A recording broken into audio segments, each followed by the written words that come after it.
Bismillahirrahmanirrahim. Kalau tidak kerana bintang, tak akan boleh kelihatan tinggi. Kalau tidak kerana pidato, takkan saya berada di sini. Datang bahtera dari Medan, singgah sebentar di laluan Keran. Salam Madani saya ucapkan.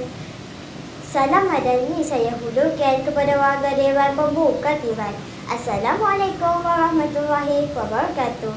Yang dihormati Tuan Pengerusi Majlis Barisan Panel Hakim yang arif lagi bijaksana yang sedang menjunjung mahkota keadilannya. Penjaga masa yang sentiasa peka dengan letak hajamnya. Para peserta yang saya kagumi serta hadirin dan hadirat yang saya hormati. Jauh belayar si pedagang Cina singgah di Melaka menjual sutera. Bahasa Melayu, bahasa perantara, tonggak utama perpaduan negara. Hadirin dan hadirat yang dihormati, cogan kata hidup muafakat bawa berkat merupakan antara cogan kata yang dicipta untuk menyedarkan orang ramai akan peri pentingnya muafakat dalam kehidupan masyarakat yang berbilang kaum seperti di negara kita. Pemufakatan kata orang, pemufakatan bererti perpaduan. Situasi ini dapat dihuraikan oleh bidanan bersatu teguh, bercerai roboh. Keadaan ini membawa kebaikan dan kejayaan kepada seluruh anggota masyarakat berkenaan. Sesungguhnya, negara yang memiliki masyarakat majmuk seperti Malaysia berpaksikan pada perpaduan untuk meneruskan kelangsungan keharmonian dalam negara. Saya yakin bahawa perpaduan penting dasar sebuah negara dalam usaha melonjak status negara berpendapatan tinggi dan bagi merealisasikan dasar transformasi kerajaan. Soal perpaduan tidak boleh dipandang enteng kerana bukan mudah untuk membina identiti bangsa dan mendaulatkan maruah bangsa.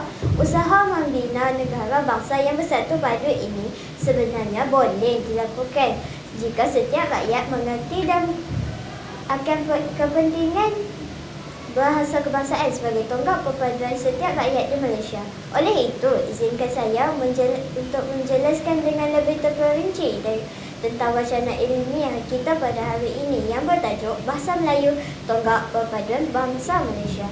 Hadirin yang dihormati, sebagai pembuka tirai perbincangan yang pertama, adalah baik jika kita menelusuri akar-akar cerucuk sejarah sebelum terbentangnya hamparan indah negara Malaysia.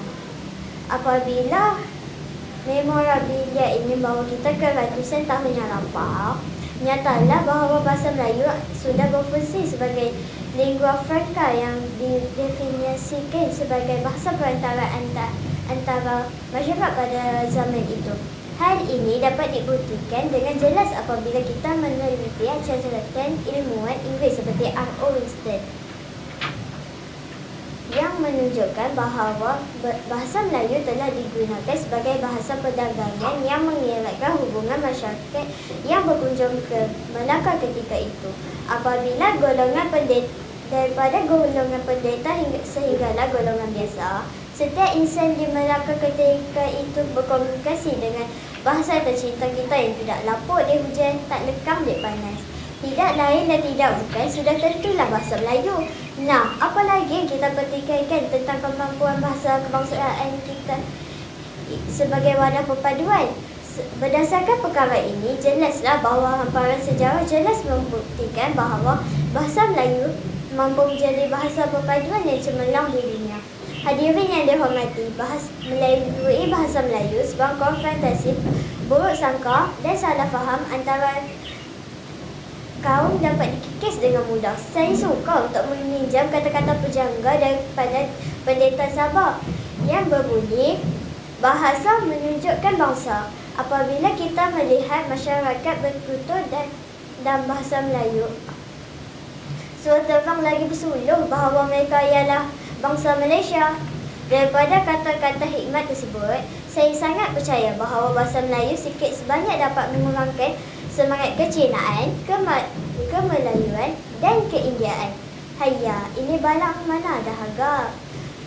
Dia punya bau saya macam mau pingsan. Tambi, itu orang mau kari ikan kaplas satu.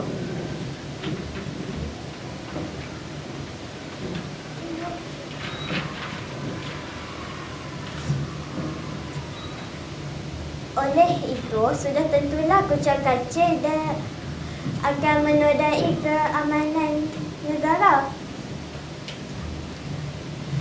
Saya juga ingin mengambil kesempatan di sini untuk mengucapkan ribuan terima kasih daripada segunung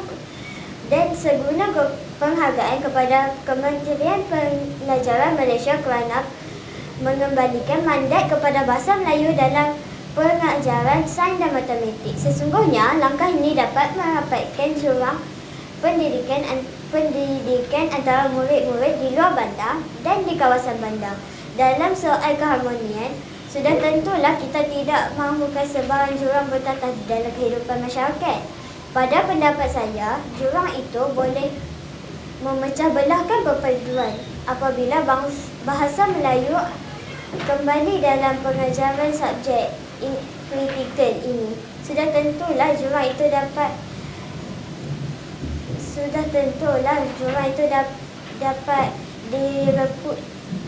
dirapatkan. Perpaduan dapat dipupuk dari alam persekolahan lagi. Selain dasar baharu itu, usaha Kementerian Pelajaran Malaysia melaksanakan program memartabatkan bahasa Melayu, memperkukuh bahasa Inggeris, dilihat sebagai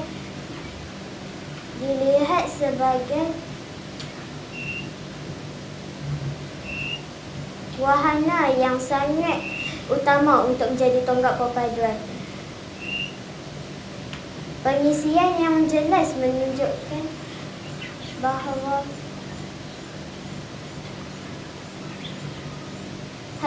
sebagai penutup tirai wacana ilmu kita pada hari ini, saya suka ingin mengingatkan kepada khalayak hari ini bahawa rakyat yang sepaduan yang kita kecapi sama ini.